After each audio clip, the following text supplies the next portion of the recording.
You got this. Got this. It's all too familiar. Fault lines written by tongues bitten by silence.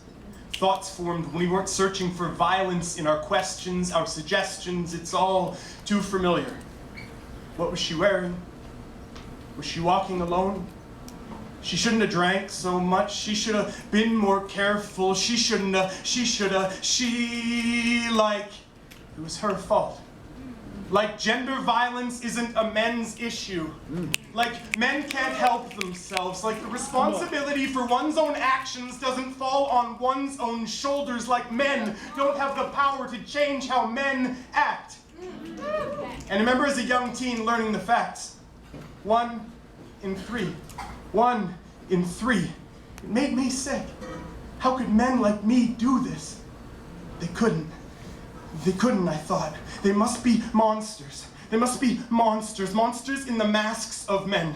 Monsters in the masks of men. Rearrange their faces until I can no longer see myself in them. Monsters. And I remember going to a party in East Vancouver and seeing a patch on my friend's jacket that said, "Stop Rape."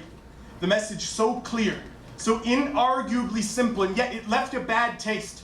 Because it jarred me from my place of comfort.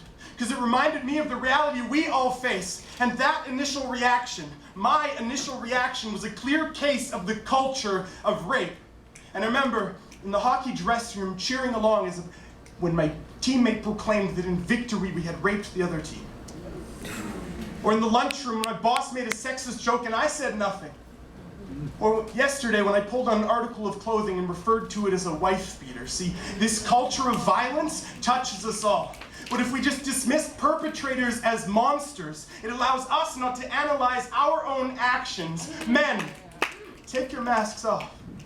Men, take responsibility.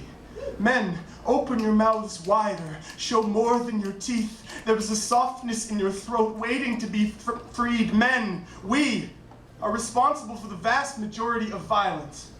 It's an epidemic. Men, don't think that it has to be this way. Men, if you could make the world safer for the women you love, for all women, children, and men, wouldn't you? Men, you can. Men, we need you to be brave, to speak up and to be more than bystanders. Men, take your masks off. Men, let's look each other in the eyes. Men, let's talk.